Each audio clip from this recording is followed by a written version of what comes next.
காதல் பொல்லாதது, ஒரு காவல் இல்லாதது.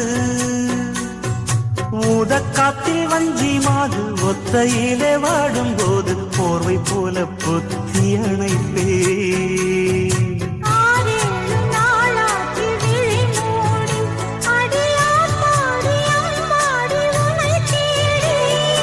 நீதானே மானே என் இளஞ்சோடி, உனை நீங்காது என்றும் என் உயிர் நாடி.